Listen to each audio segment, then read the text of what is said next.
From Field Pass Hockey Southern Command, this is the Inside the SPHL podcast. Here is your host, James Hayes.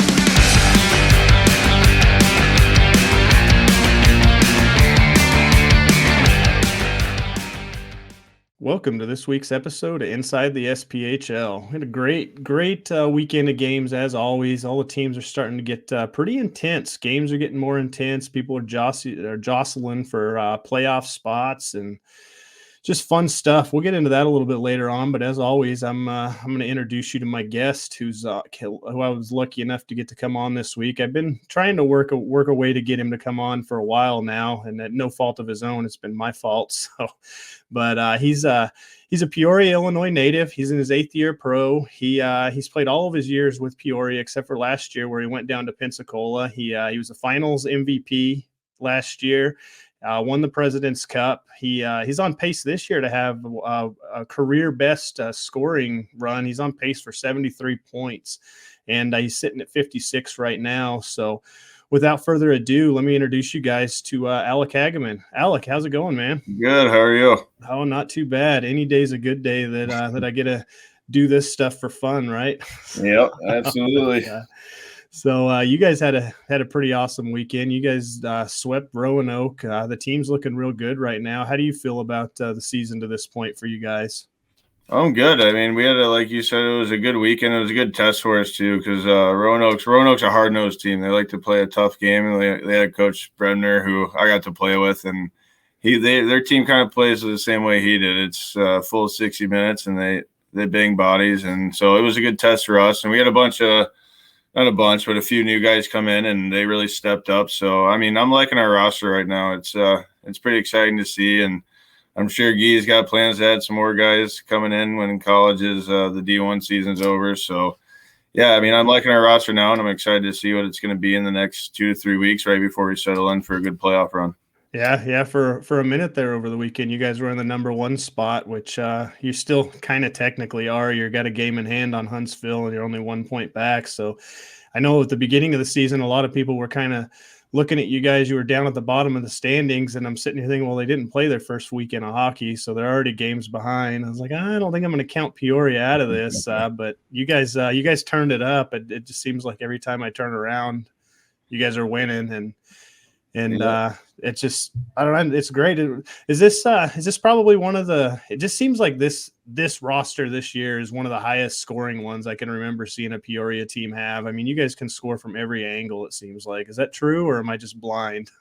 I mean, we definitely have had some good teams in the past, but I think this year, I don't know, I would say, I mean, it's definitely right up there, if not the best. We have some guys that can shoot the puck this year and score some goals, and I think a big thing, too, is we have a really solid D-core this year that, like years past, it's kind of been we've had 4 solid ones that we rely on. And this year, I mean, anybody really we're putting in right now is doing the right job because, I mean, our game is just getting pucks up ice, getting north as fast as we can, and our D do a really good job of that. So I think that helps out a lot, to be honest, and they join in the rush just like another forward. So, I mean, they're good. I think that's what kind of makes the success of our forwards a lot easier is having good defensemen back there. Yeah, and having a rock-solid goaltender who I think's only not played, 2 games this year?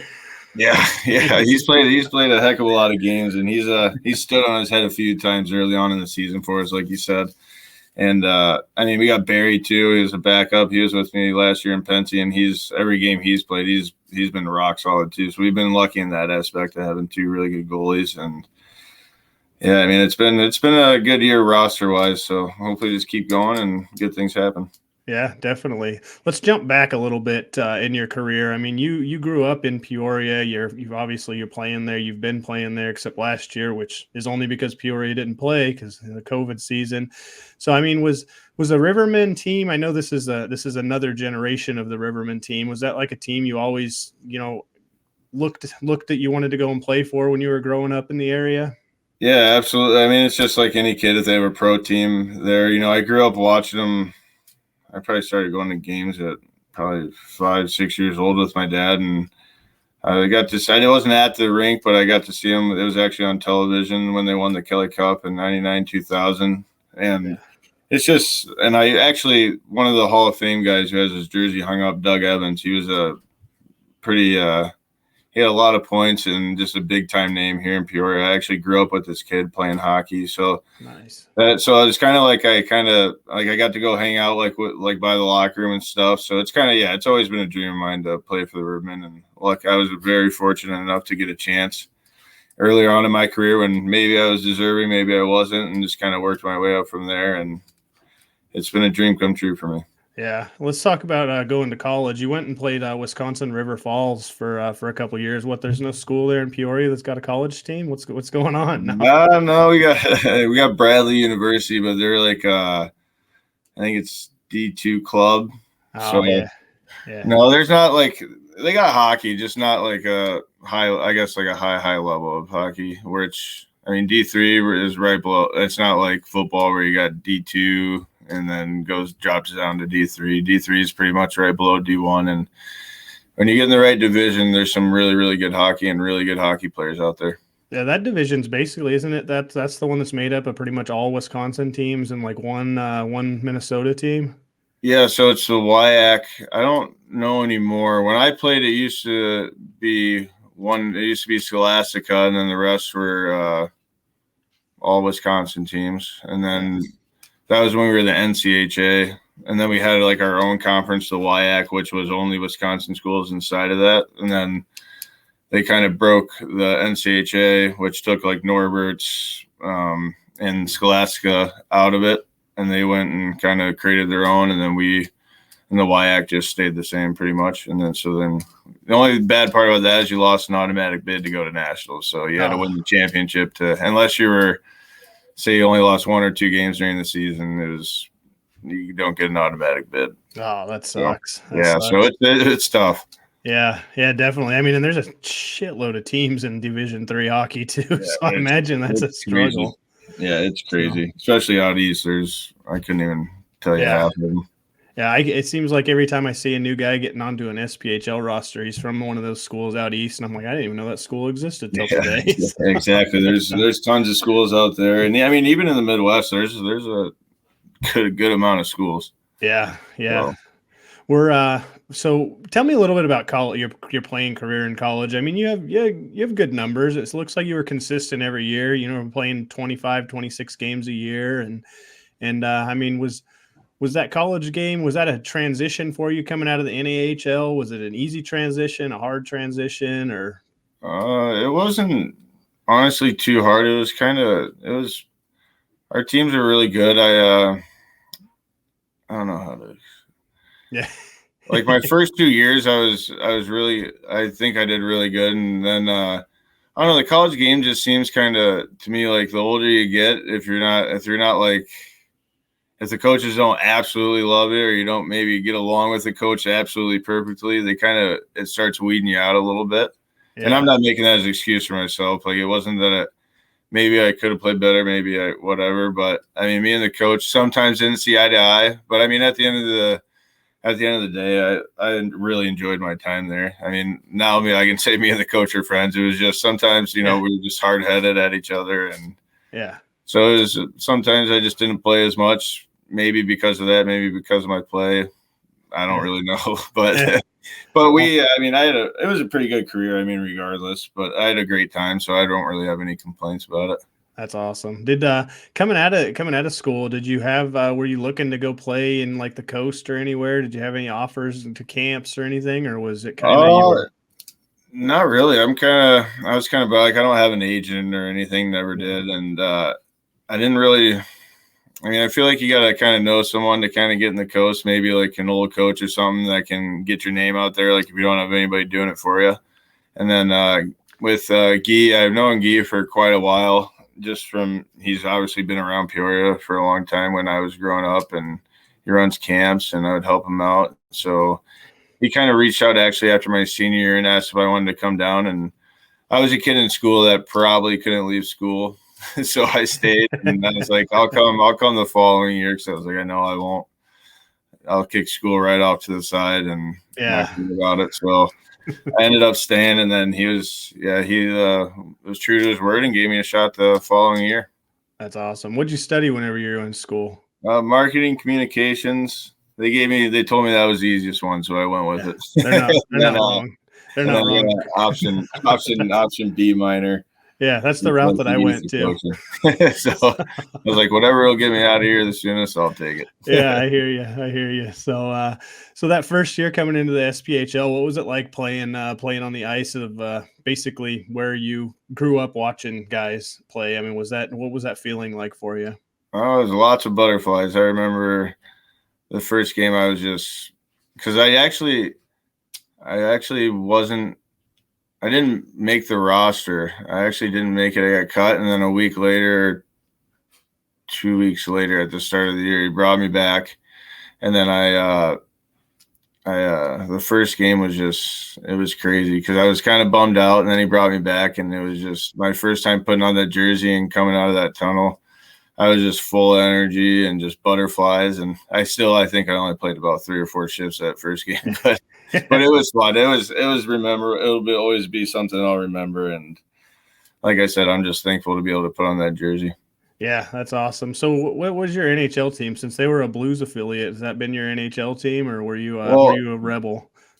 I'm definitely a Rebel. I'm not a big fan of the Blues. I like the Blackhawks, but I mean the Blues. I mean they've had good teams, but I'm a Blackhawks fan. I actually grew up kind of like in the Colorado Avalanche more than anything. So my favorite player is Joe Sakic, so I loved watching him, and they obviously had really good teams, so it was kind of easy to root for them too. So that was another one of my favorite teams. That's actually the team that made me like hockey. Growing up in Colorado, we didn't really have a hockey team. In the night, we had the Grizzlies, but they ended up moving to Utah. But the Avalanche showed up instant success. How do you not become a hockey fan? Yeah, their teams were stacked too. Yeah, their teams were stacked. It was awesome. It was good stuff. And so, but yeah, the Blackhawks, I don't know. I don't have a lot of nice things to say about the Blackhawks. I have that. I hate them because they were so good. That's my thing. I mean, those guys are studs, Kane and Taves and all them. I mean, yeah, they definitely had a lot of good years. And I don't know, it kind of sucks now watching it, but I mean, I hope maybe they can put together one more run before they all split up.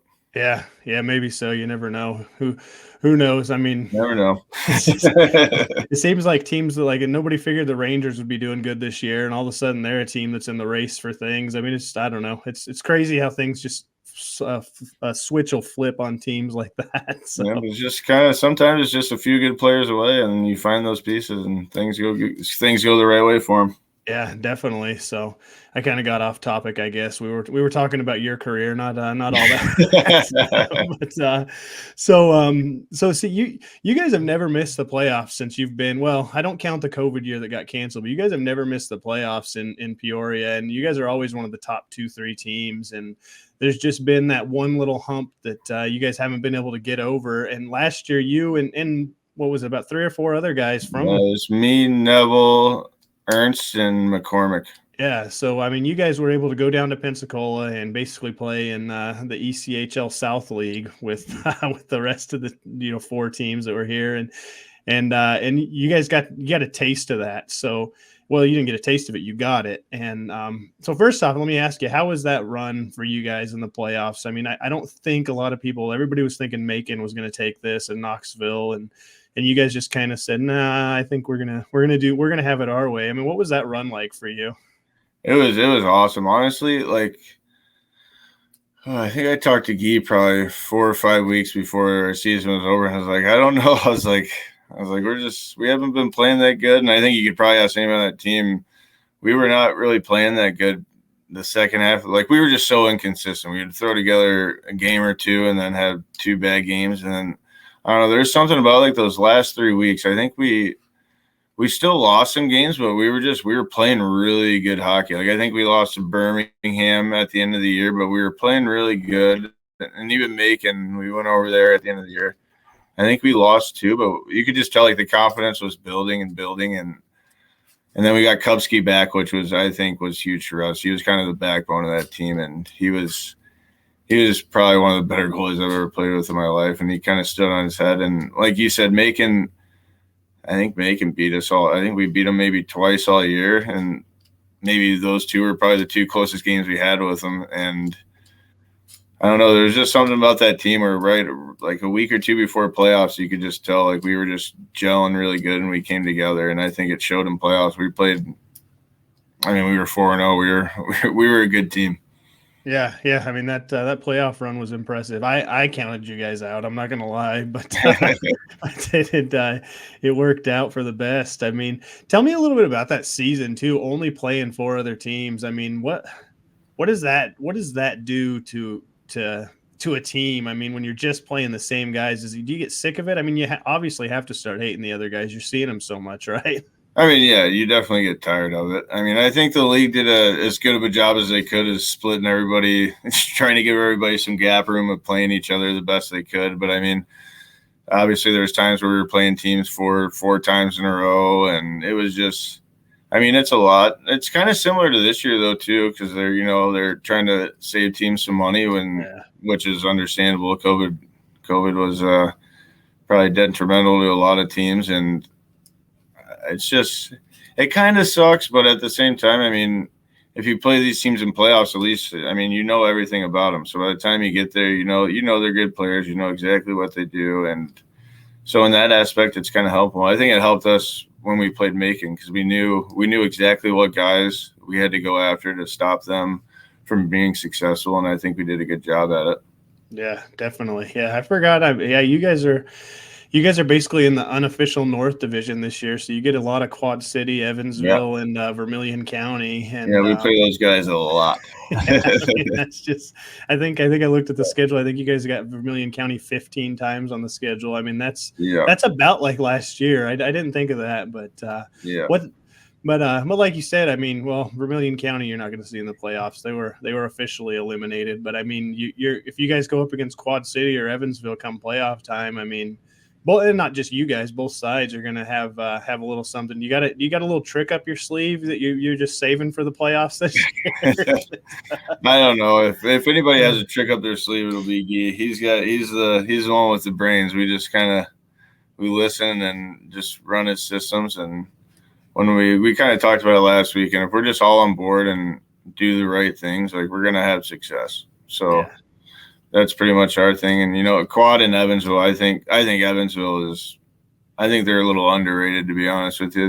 They got a pretty good roster over there. And Quad, they've gotten a lot better in the last 2 years. I mean, they got some core guys that they've kept around. And I think that's a huge part. If you can get a group of core guys to stick around for a couple of years, like a group of 4 or 5, you can really build something. And I think Quad they have a really good team, and they're not going to be an easy team to get by at all, and neither is Evansville. I think Evansville is probably one of the deeper teams rosters-wise in the league.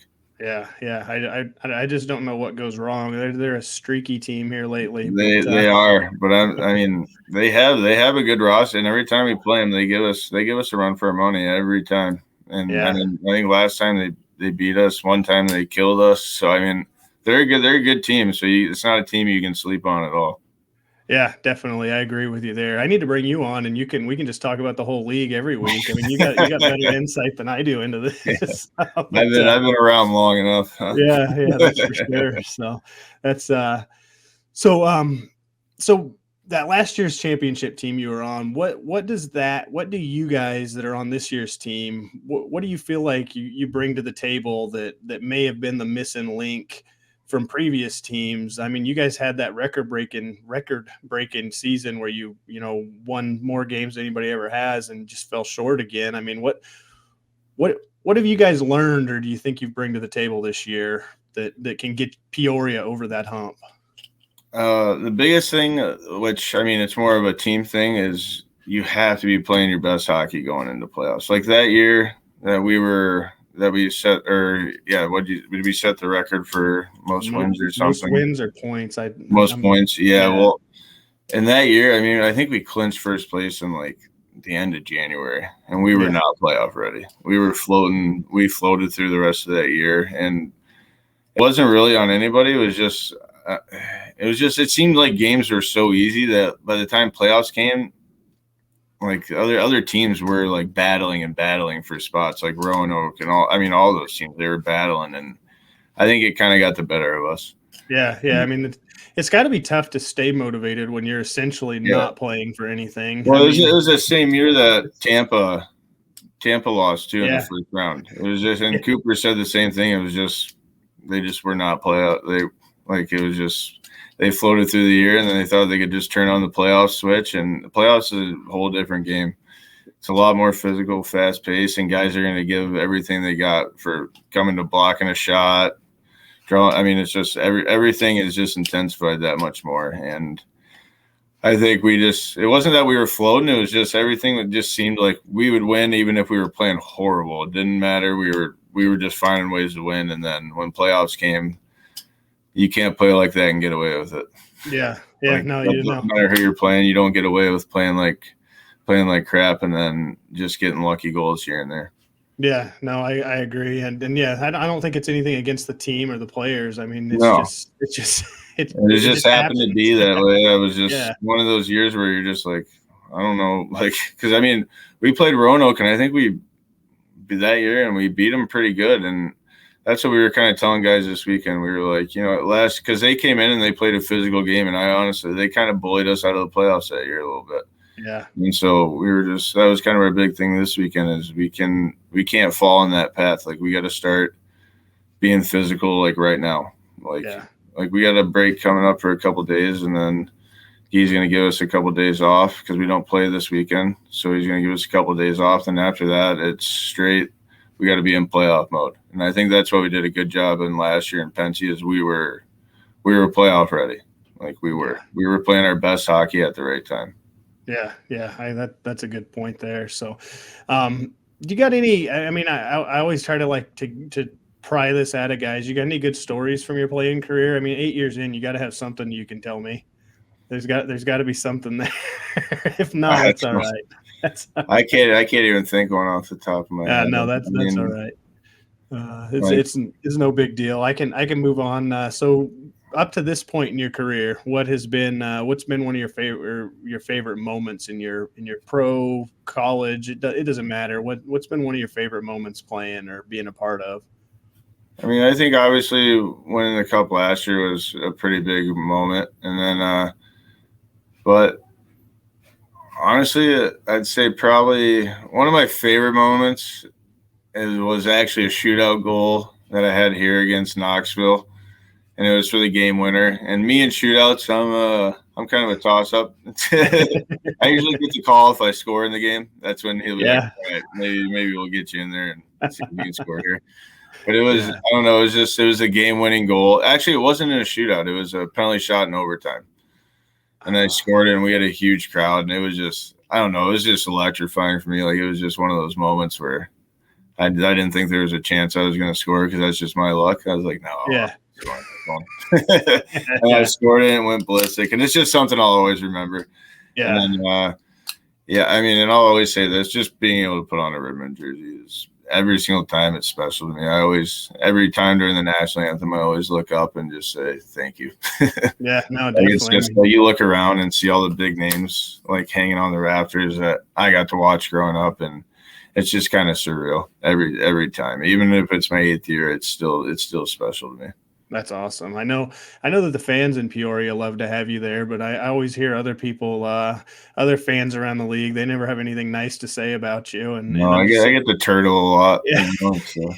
yeah, I hear that one. And so I mean, because I know guys during warmups, fans they'll get on the boards, and I know you can't hear some of the stuff they're saying through the glass. I mean, I've been out there before, and it's just mouths moving, but you don't hear words. But I mean, what does that do for you? I mean, does that kind of fuel you up for the game? I mean, it's not going to make you mad. I mean, no, it doesn't make me mad at all. Honestly, I would say in some circumstances it fires you up. I'd say more like if you're like walking back to tunnels and people are chirping you and maybe you're like down by a goal, it kind of gives you that extra little fire. But for the most part, it's just, I mean, it's kind of awesome. I mean, for people that actually like, because they actually like know about you then. Yeah, so, exactly. It's not like I'd rather have people chirping me than just being silent and just yelling at me for no reason. At least they're getting at me, and it's really cool. I don't care. I think it's awesome. I think fans should do it all over the place. It makes it fun and makes it entertaining. So why not? Yeah, absolutely. And I mean, I've followed your career pretty well, I feel like, and that whole turtle thing. I mean, that was like one fight that I remember seeing that, but everybody tends to forget. I mean, you're definitely not afraid to drop the gloves, and I don't think I've seen you do that very often. So no, it was more one of those ones where, first of all, I don't think anybody would want to fight Jake Schultz.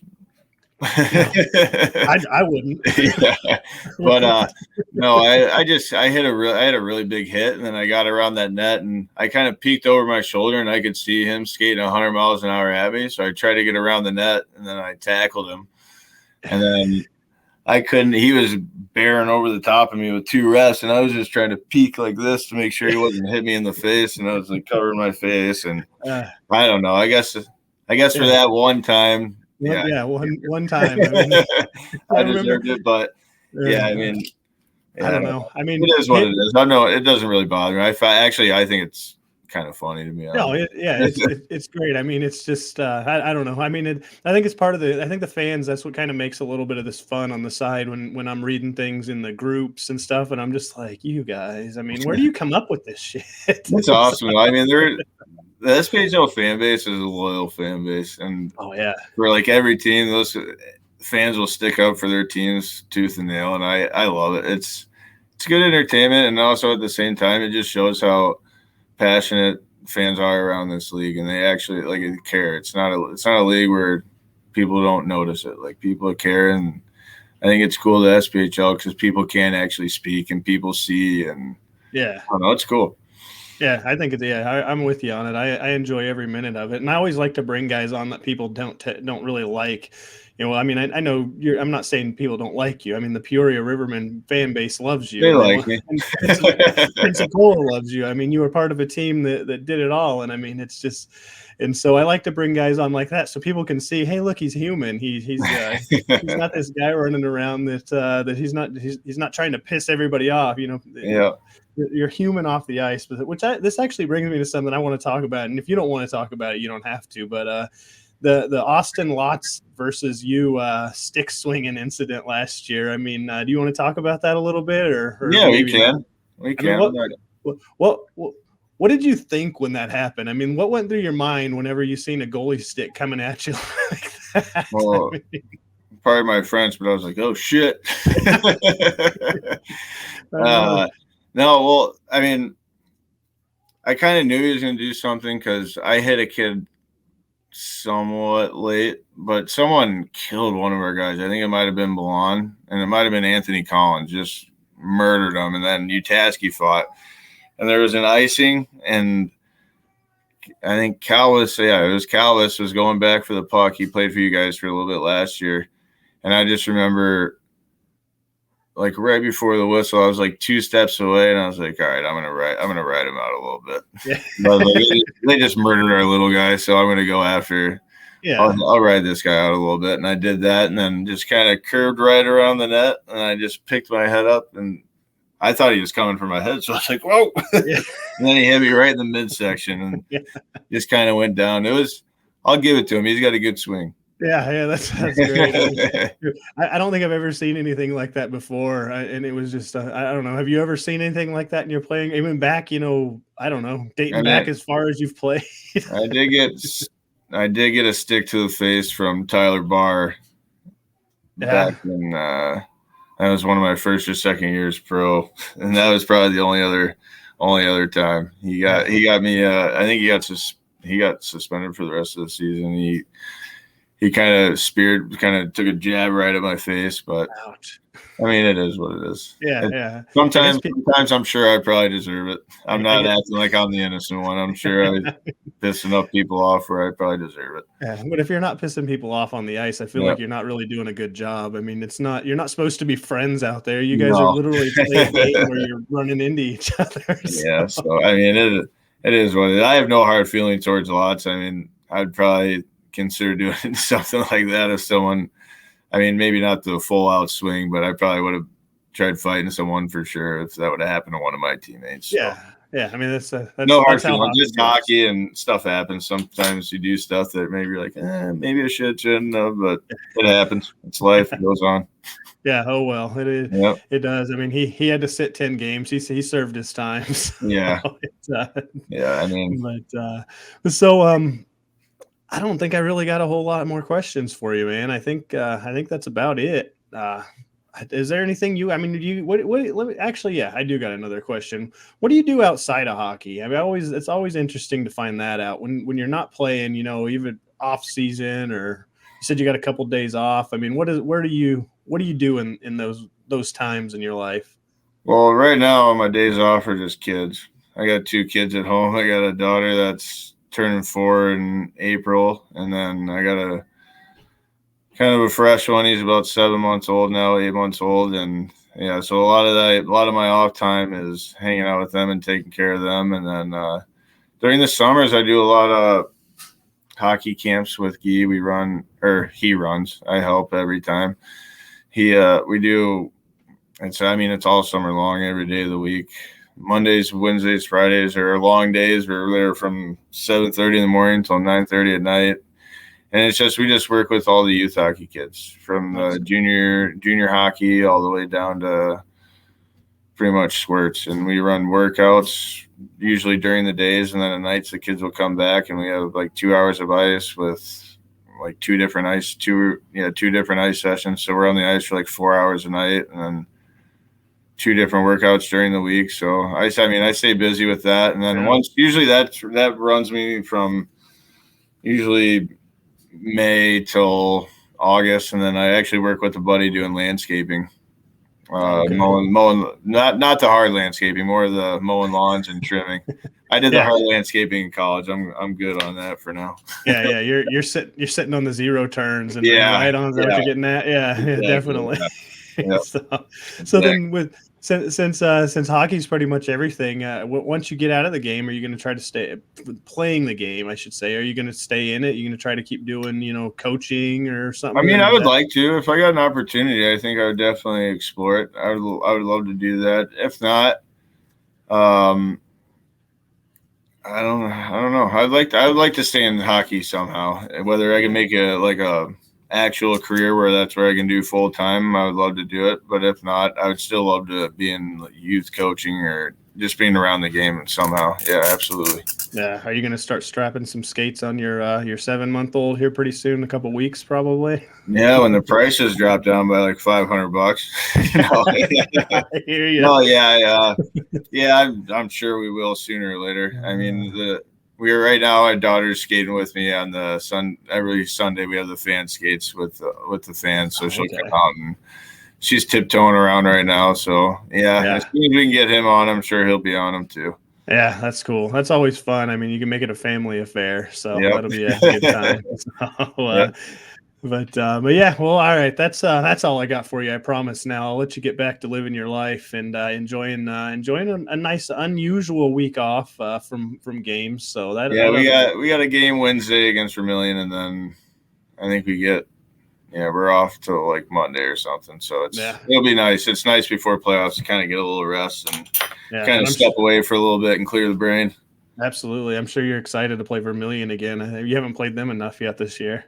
No, we got to go back there. But they're a team where I think we play them better at home. But when we play them there's just something about that place where they play us pretty good at home. So it'll be a good game for us for sure. Yeah, definitely. Well, I mean, none of my 10 listeners. It's up from 4, by the way. If you've ever listened before, I got 10 now. I decided. They don't have. You got to 10. Yeah. They don't have any excuse. You guys got to watch it on Wednesday night. There's nobody else playing, so gotta watch it. So. Awesome. But good luck to you the rest of the season, man, and good luck to the whole team. And I look forward to seeing what you guys can do come playoff time, because I feel like you guys are turning it on, and you still got a lot to play for. You still got that number 1 seed you're playing for. So yep, absolutely. So, like I said, good luck, and thanks so much for coming on, and maybe we can catch up and do this again somewhere down the road. Yeah, absolutely. You can have me on whenever you want, and I appreciate everything you do for our league, too. It's awesome. I mean, I think, like I said, the fans are a huge part. You guys are getting the name out there, and SPHL seems to be getting a little bigger and bigger every year, so it's really cool to see. And you guys do a great job. So thank you guys. Yeah, no, thank you. All right, man. All right, have a good one. You too. Well, there you have it. That's Alex Hagaman. Like I said, I've been trying to get him on for a while. I've told you guys I wanted to bring him on, and I did finally. So I hope you enjoyed that as much as I did. It was a blast talking to him, and like I said, I hope you guys really enjoy that interview, just like every other interview that I bring on here. I think the players are the only reason you guys listen to this podcast. So, yeah. That's all there is about that. So let's get into it. Let's talk a little bit about this past weekend of hockey. I don't have anybody with intelligence to come on and talk about things like I did in the past. I tried to get somebody to come on, but maybe here in a couple of weeks we'll get somebody. And I'm definitely going to get Joel Silverberg back on here. I love having him on, his point of view about everything around the league. I know he's the Knoxville guy, but he's like anybody else. He's paying attention to what's going on, and traveling around with a team, you get to see everybody in the league. So he's definitely got a good point of view. So look for him to be on also here in the near future to come and talk hockey with us. So yeah, let's jump into it. We'll start with Peoria and Roanoke. So Roanoke went they lost all 3 games, as we discussed with Hagaman there a minute ago. Peoria, they got them 6-3, 4-0, and 8-2. So it wasn't like Roanoke was really in it, I guess, at the end of the night. So Peoria was putting some goals up on them, and Mitchell McPherson, he got 5 goals and an assist. He had a 6-point weekend. Great weekend for him. And I failed to mention and talk about it with Hagaman. That was his first game back after sitting out for a couple games. I think he was battling an injury. I'm not sure. You never know what's going on with hockey players. But yeah. So Levine played all 3 games, and I feel like that guy is just going to play every game forever. And it just doesn't affect him. He's superhuman out there in net, but it definitely helps whenever your team's scoring, 8 goals, 6 goals, 4 goals a night. It's got to ease that goaltender's mind back there, and he doesn't feel all the pressure in the world on him. Not to take away from what he's done this year, because his numbers are pretty good. And we'll look at some numbers on players later on. We never look at stats on here. We're going to do that today. I just decided. So yeah. So Peoria, they were number 1 in the league for a short moment there over the weekend, but then Huntsville took that spot back from them. But they're sitting second. They got a game in hand, and they're 1 point back. So the race for first place is pretty intense. First to third separated by 3 points. It's going to be interesting to see who gets into that position, who gets the number 1, number 2, number 3 seed, because like I said, coming down this stretch, those 3 teams are all playing very, very well. And I think it's a matter of one of those 3 teams will be the number 1 seed. I just don't see Quad City or Fayetteville moving up there and challenging for the top, not to take anything away from what they've been doing either. But back to Peoria, they are on a 4-game win streak right now. They're Roanoke's on a 5-game losing streak. Remember a couple weeks back, we were talking playoff scenarios, and I was telling you that Birmingham had to do this and this to catch Evansville. Well, all of a sudden it's Roanoke who's sitting in 8th place. They are not playing their best hockey right now. I don't know. I don't know if it's goaltending. I don't know if it's, the defense in front, or things just aren't clicking, because they got the skill. They got that level they got that good level of play they can do. It just seems like here lately, when it comes to offense, if they're not on a breakaway or something like that, they're not going to score a goal. It seems like they can never really get set up and score that way. And I may be completely full of crap on that. Who knows? But excuse me, I didn't hydrate well before this, so I got a little bit of a dry throat. Sorry about that. But yeah, so Roanoke has also only won twice in their last 10 games. So like I said, that's their fall to number 8, but they're still pretty comfortable, sitting 13 points ahead of that number 9 seed Birmingham. So Roanoke fans, don't worry too much right now. You're still in the playoffs. And it's looking like you can probably stay in that spot, but we'll get into that a little bit later on about what my brain thinks is going to happen as the playoffs break down. But yeah, sorry about that. So back to trying to be a professional here, trying to be a professional podcaster. But let's talk about Birmingham next up. They I don't know what to tell you guys. They need to win games to get back in this playoff race. And if Roanoke was winning games right now, Birmingham would probably be out of the question. Lucky for them, Roanoke's not been winning games just like they haven't. I don't exactly know what to tell you about the team. They made a lot of roster changes. You know, colleges are getting out. They added a couple of guys. They got rid of a few guys, but I don't know if they need to get some time to play together. This last weekend just wasn't good. That Friday night game against Pensacola was not a very good performance by the Bulls at all.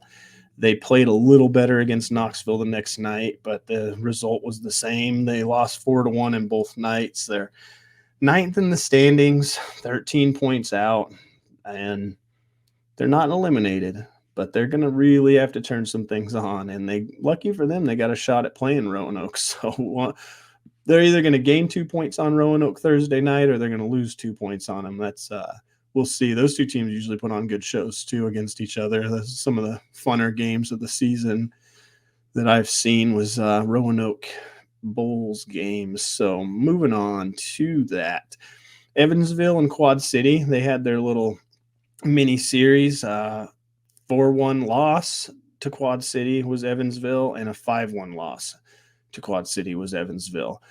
Quad City added a new player this week. I am going to screw his name up, and I apologize. Ben Duperall or Duperalt.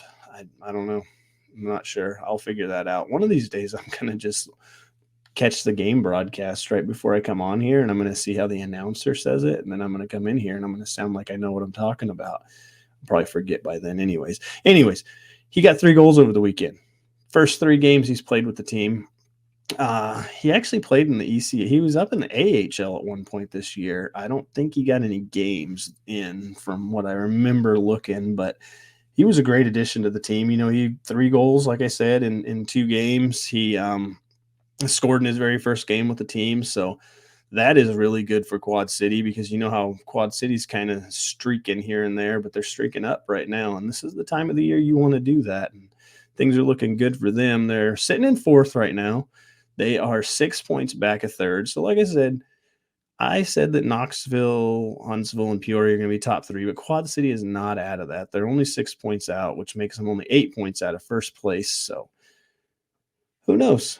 Maybe Quad City can make a run for it. Remember back earlier in the year, they were making a run at number 1, and it looks like they're turning things on and doing things right the way that they need to be doing them right now.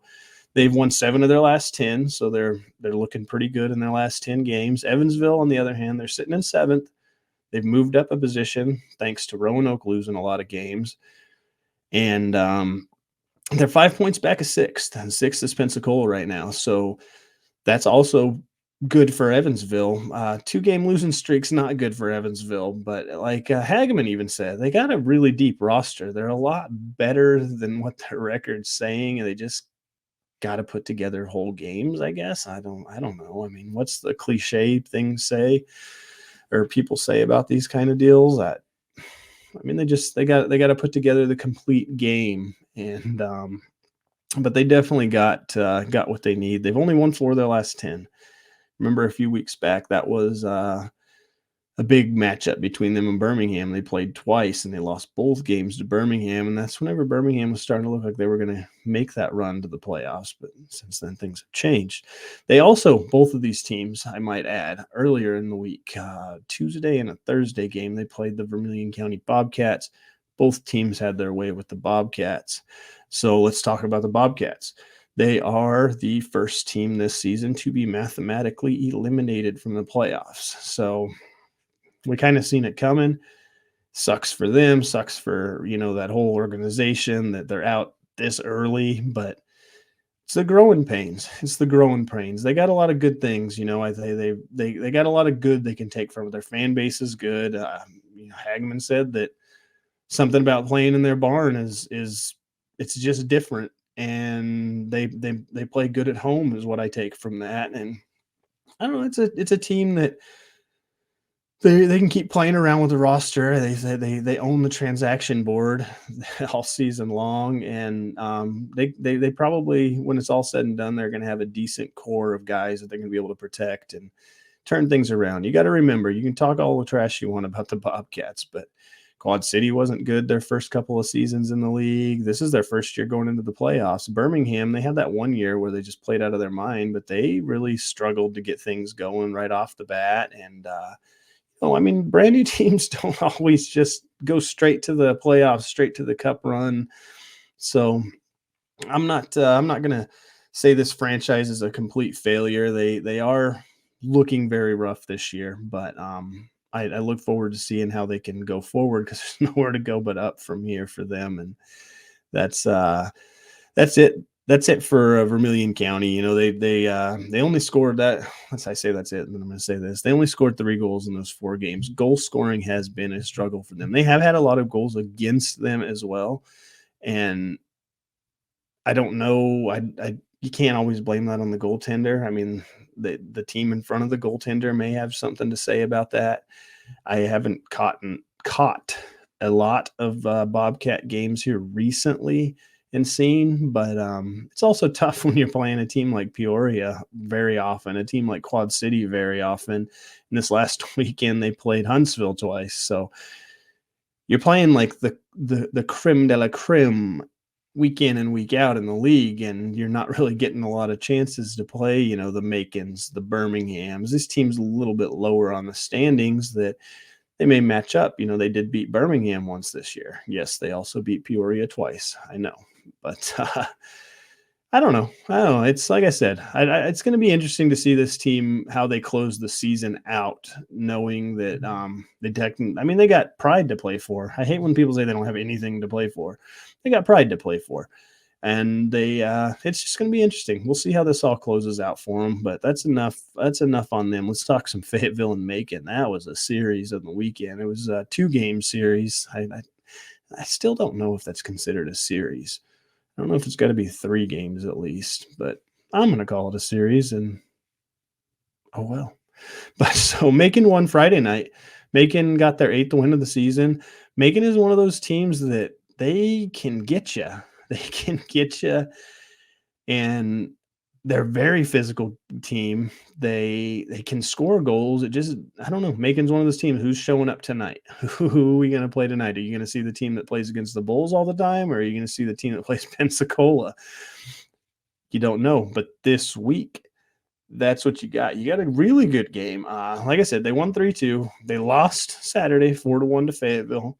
And excuse me. It's horrible. I'm sorry. I'm back to trying to be a professional. So both the coaches got ejected with about 5 minutes left to go. To tell you how physical that game, or how intense that game and that little weekend 2-game series went, is the coaches got thrown from the game. It's something else right there. Whenever the coaches get tossed, things were getting heated out there. There was 86 penalty minutes total between both teams in those games. And look at that. Look at this. This weekend, they get to play each other 2 more times. That's going to be awesome. I highly suggest checking those games out. I mean, maybe they'll live up to the hype. Maybe they won't. Who knows? Which actually I need to jump back just for a second about this, talking about, some of this old school hockey is what it was making me think of. So the Bulls did their Legends Night. I know a lot of teams do that. Well, they brought in their 1990s ECHL Bulls players. They came out and they were, kind of throwback they wore throwback jerseys.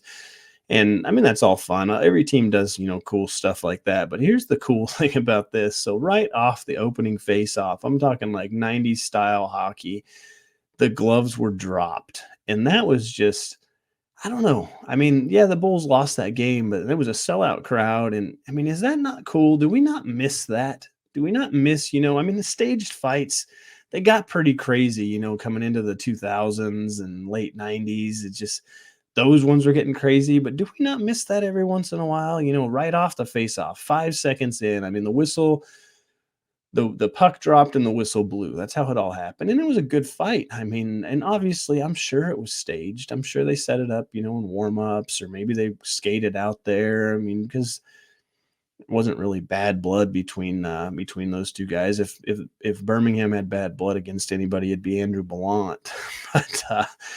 But no, it was great. But that's all. Yeah, I just want to know. Leave me a comment. Give me some feedback on that. Whether you comment where I'm posting this on Facebook or you're watching me on YouTube. I mean, tell me, do we miss fights right off the face-off in hockey, or is it just me that's kind of trying to live the retro life? Now, I don't want to see it every week, of course, but every once in a while, I mean, that's just cool. And it was unexpected, and it's, I don't know, it's cool. Let me know. Leave me a little bit of feedback. Talk to me, people. Talk to me. Tell me how this is going for you. Or tell me what you think on that. So, also, let's staying on Macon. Macon played Pensacola. Staying on Macon. Going back to Macon. I mean, Macon played Pensacola and they let in 8 goals. I don't know what it is about the Ice Flyers and the Macon Mayhem, but the Ice Flyers just score so many goals against the Mayhem. It's ridiculous. And that was a tough loss for them, but Macon, they're 10th place. They're 11 points out of 9th place. They're 24 points out of a playoff spot. Not eliminated from the playoffs, but they're going to need a pretty big weekend this week to stay in it. And they're playing Fayetteville. I don't know. It should be fun. Fayetteville's another team. They're not afraid to get physical, so it's all good. Like I said, I'm excited about that little series. It's just whenever the coaches get ejected and stuff, I mean, there's a little bit of bad blood going on, and then they're going to be right back at it the next weekend. So that'll be fun. Fayetteville, they're 5th in the standings right now, 3 points back at Quad City, and they're looking pretty good. Their last 10, they're 7-3 in.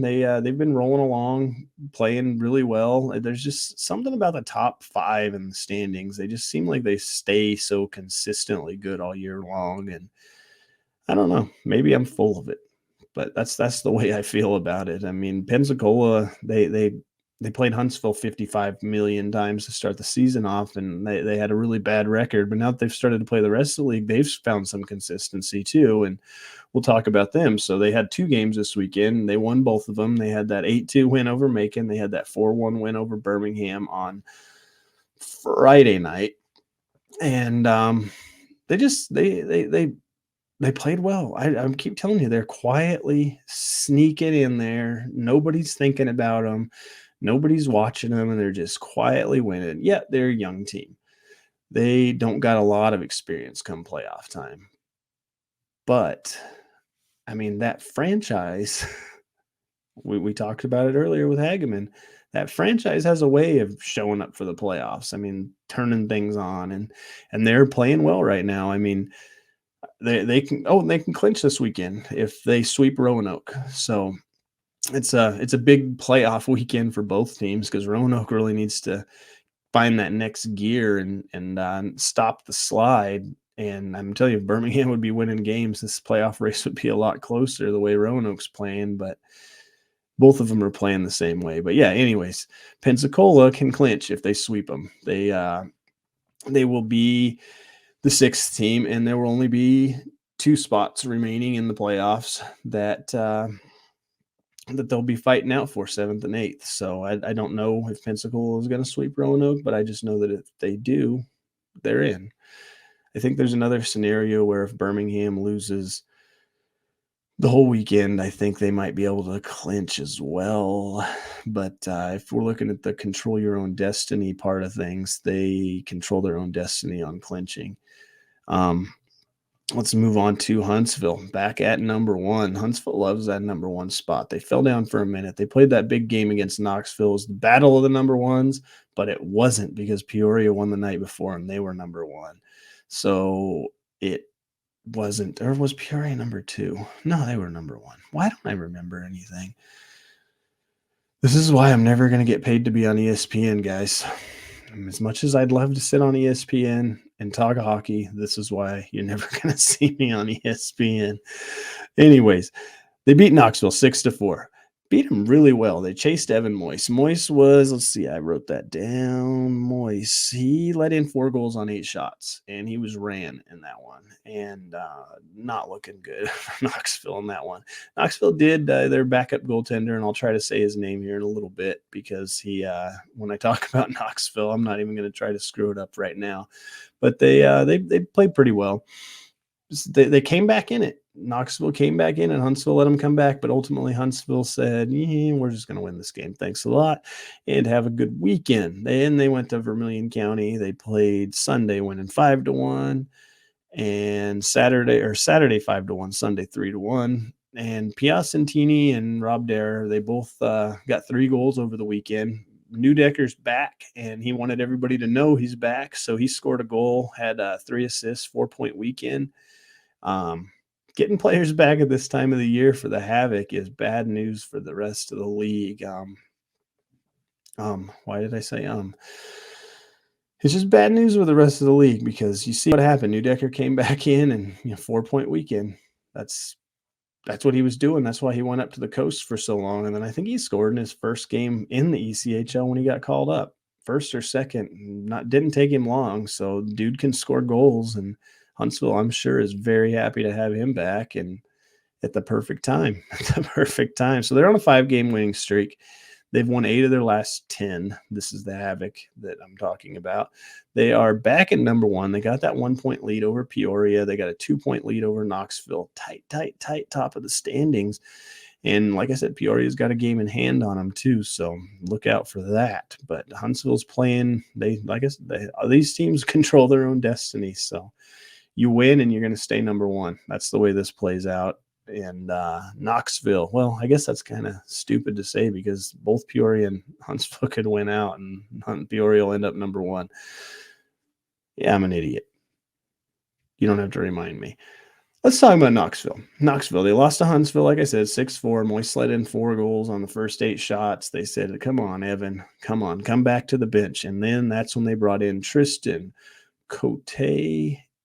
No, Tristan. We're going to call him Tristan. I'm not even going to try it. I feel like he deserves more respect than what I was going to do with that. And he played really well against Huntsville even. I think he only let in, he let in 2 goals on 25 shots.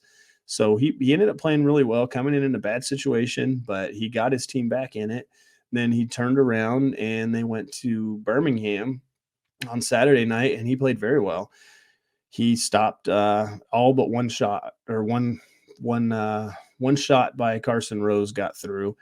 But other than that, he played solid. And if goaltending was a question in Knoxville coming into this, well, let's say Saturday night, because Friday night it was probably still in question. I feel like maybe it's not. Maybe it's not. And maybe they just need to quit finding all these damn good goaltenders and letting them go up to the ECHL. But who knows? That's not what they're going to do because we all want these guys to get called up. Anyways, .925 save percentage for the new stud in net there. And I think maybe if he can keep that up, I'm going out on a limb here, but I think Knoxville might stay top 3 team. Maybe they can compete for number 1. Knoxville's got kind of a tough schedule coming down the stretch too, where some of these other teams are playing a little bit lighter schedules. But so they're, like I said, they're third, 2 points out of first, 1 point out of second. They've won 7 of their last 10. These top 3 teams, they just keep on winning. Now let's do what I said I wanted to do. Let's talk stats. Stats are fun. I'm going to bore you guys with them. Bore you guys to death with them. So let's talk. Leading scorer. Leading scorer.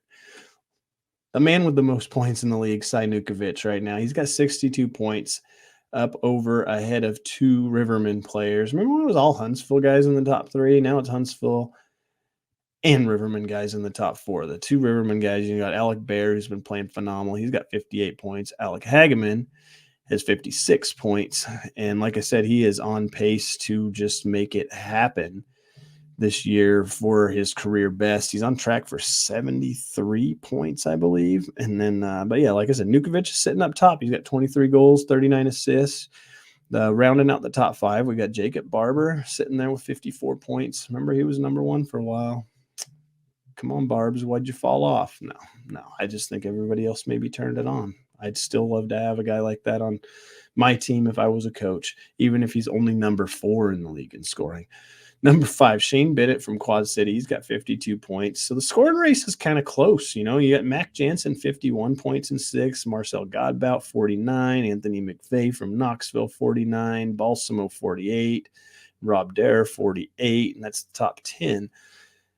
I mean, the scoring race is still pretty close with, what do we got? Let's see. Huntsville has 10 more games to play, and then a lot of teams were around 10 to 12. I think there's a couple teams might have 14 games. I might be wrong. That may be a last week number. But the scoring race is fun. It is definitely fun this year. It's fun every year. What am I talking about? So let's look at goals. I know you guys can all go on the SPHL website and do this yourself, but I'm going to talk to you about it because maybe you guys don't want to and you want me to tell you about it.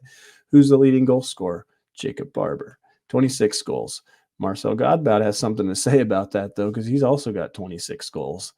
And he's only played 39 games. Barber's played 44. And you got Mac Jansen, 25 goals. And Roanoke guy sitting up there scoring a lot of goals, getting a lot of points. And then Balsamo's got 25.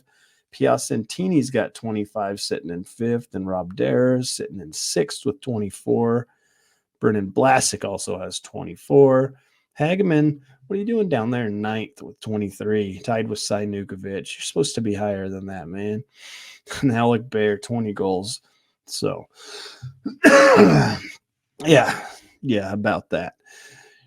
Do we want to talk about defensemen that are leading? Yeah, we do. You guys can't answer me right now. You can type it in the comments in the places I asked you to leave me feedback, and you can say no, and maybe next week I won't do it. Maybe next week I will. Who knows? Anyways, leading goals for defensemen's Matt O'Day, a rail yard dog. Rail yard dogs up top. That's why I don't understand why they're losing. Maybe it's because they only got 2 guys that are scoring all these goals. Hell if I know. Jason Price, though, he is 2nd with 10 goals. Let's look at points. Points are better for when it comes to goaltenders when it comes to defensemen.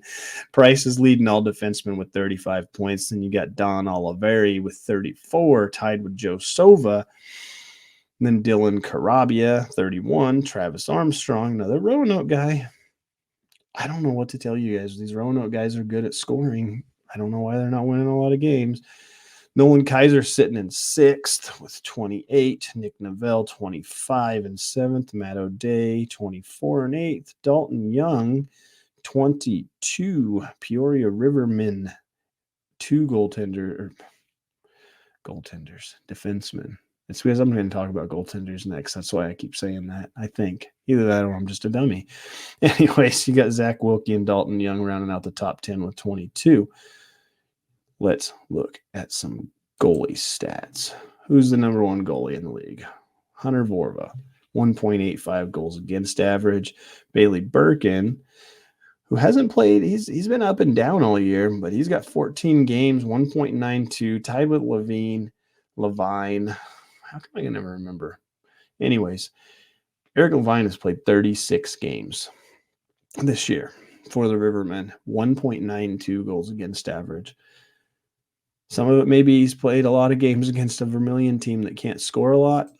Some of it might be because he actually is a good goaltender. The only person that's played more games than him is Brian Billett, who's played 37. Brian Billett's sitting at a 2.42 goals against average. So, yeah, well, that's what you got there. I'm going to talk about some rookies. Let's talk about some rookies. Who's our best rookie? Bailey Birkin. You don't got Jimmy Peretta on there anymore. He doesn't qualify for the amount of games, but he's got that 1.92. Christian Stead, who's not around up top, went to the coast. Again, 225. Goaltenders don't stick around long when they're good in this league. What's up with that? Guys, come on, stay with us. No, you can't. You want to talk about rookie scoring? Let's go back to that. Let's go back. Number one rookie in scoring right now is Marcel Godbout at 49 points. I feel like I've seen his name on the score sheet so much. It's just weird to me that he's a rookie. I thought he wasn't. Whelan Parrish having a great year, 44 points with Pensacola. Marcus Russell also. Pensacola's their young team. That's what I was saying earlier. They got two of the top scoring rookies in the league, Marcus Russell and Whelan Parrish. And you got J.B. Baker down there with Knoxville, Taylor Best, Ivan Bondarenko, another Pensacola guy. 3 of the top 10 scoring points leaders in the rookie class. Okay. So I think I've probably beaten a dead horse there. What else do we want to talk about? I think that's all we want to talk about. I don't think you guys want to hear anything else I have to say. Wait, yeah, you do. You want to talk about this week's schedule? You want to talk about who's playing who? Let's do that. I already told you that Macon and Fayetteville is going down. That's going to be a good one. Peoria's they got Vermillion County Wednesday night. They got them, and then they get the weekend off. You got Roanoke and Birmingham on Thursday. That'll be a good one. That's one that both those two teams really desperately need. I know 13 points is a pretty good cushion in 8th place, but what does that do to your team if you fall in that game and let them catch a little bit of ground? Plus, they got to play them again a little bit later on. Quad City and Knoxville. There you go. That's going to be a good one. Those are 2 top dogs. Huntsville's playing Vermillion County again. That'll be 3 in a row, I think, for them. 4 in a row they're actually going to play against them. So that'll be good. Evansville and Birmingham. Bulls traveling up to the Ford Center and see what can come of that. Just Evansville, Birmingham, and Roanoke are all in positions where they need to start winning a lot of games. Like I said, I feel Pensacola is pretty safe. I feel like they can probably clinch. If Birmingham loses, I think both games this weekend or 2 games, I think that clinches for Pensacola, even if they don't win their games. But Pensacola's got Roanoke as well. So, Roanoke's trying to keep it going there. They got 2. Pensacola's got them twice, so that'll be a good one to watch. And that's about it. Birmingham, Evansville, Pensacola, Roanoke, VC, Huntsville. What else? Macon, Fayetteville. I'm telling you, that's going to be the one. That's the one. I hope that intensity that the games had before carry over, because that is just good stuff, fun stuff to watch. Even if the camera work's a little rough in Macon, which is where those are going to be in Fayetteville. Let's see. Yeah, both of them are going to be in Fayetteville. Camera works a little bit better in Fayetteville, so you'll be able to see a little more. I'm not trying to bash anybody's camera work. This is SPHL. I'm not expecting ESPN quality, but sometimes you miss some of those cool things because this is the league we watch. This is the league we love. This is the league we follow. But anyways, I think I have rambled on enough, and you guys have all logged off or went out a long time ago, and you're not even listening to me anymore. This has just been pointless. But hey, sometimes I have fun talking to myself. But anyways, thank you for listening. Give me a follow. I can never do that. Give me a follow on Twitter for the latest news around the league if you're interested. And make sure you download that Field Pass Hockey app. You can listen to some games around the league. I've told you guys before, you got Evansville, Knoxville, Macon, and Birmingham. You can listen to all their home games on the app through the Field Pass Hockey app. And plus, you guys are probably not just SPHL fans. Got all that ECHL and AHL coverage too. I feel like we're the only ones that cover it this intensely. But I might be a little biased because, I'm a part of Field Pass Hockey, but I do think we're the best. So, yeah, take that, everybody else. I don't even know who else covers all these leagues.